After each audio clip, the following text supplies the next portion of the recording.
everyone. Welcome back to Poets and Quants' Must Reads, your quick, digestible recap of the top business school news, sponsored by Center Court, our virtual admission events. I'm your host, Christy Blyzeffer, and I'll be highlighting the most important P&Q stories you might have missed. So let's get to it. Number 1, the 100 Best and Brightest MBAs, Class of 2025. This week, we are proud to present 100 full-time graduates honored in Poets and Quants' Best and Brightest MBAs from the class of 2025.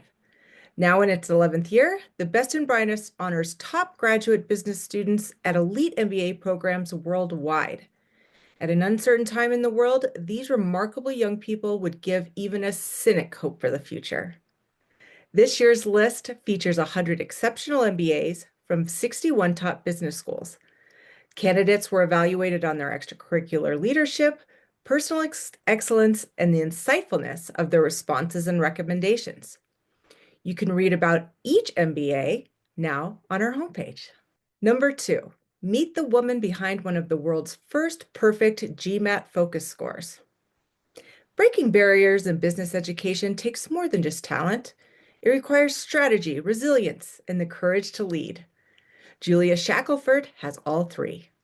Last year, the Fayetteville, Arkansas native joined a rarefied ranks of test takers who have scored a perfect 805 on the new GMAT Focus Edition.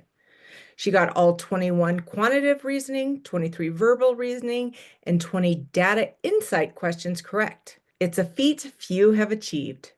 You can read how she did it in this story, which is now in our trending tab. Number 3, judge denies injunction in Yale students' AI suspension. A federal judge has denied a Yale executive MBA student's request to return to campus and graduate with his cohort, siding with Yale after it suspended the student for allegedly using generative AI to complete a final exam. Thierry Rignol, a French national and entrepreneur based in Texas, also lost the right to sue anonymously and has since been named. It's not the first time a student has sued a university or even a business school over AI use in the classroom, but it does raise some sticky questions.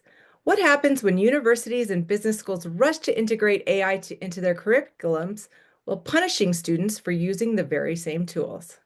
You can read about the new rulings in detail, as well as the specifics of the original lawsuit, in this story, which is up on our homepage. Number 4, our weekly roundup of news you can use.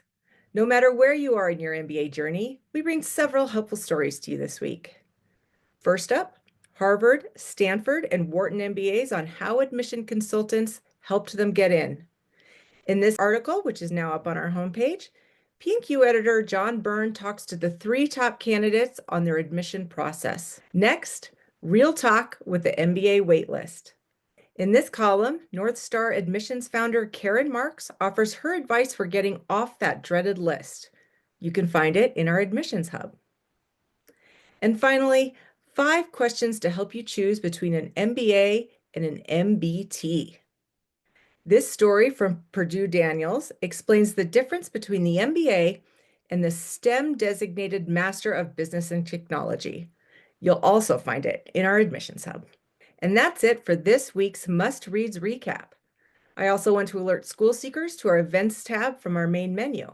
There you'll find the upcoming admission events for a range of degrees and programs, including full-time and online MBAs, specialized masters, entrepreneurship, and more. Registration is free. Again, I'm Christy Blyzeffer, and you can join me next week right here for a recap of what's important in the world of business education. Thanks for listening.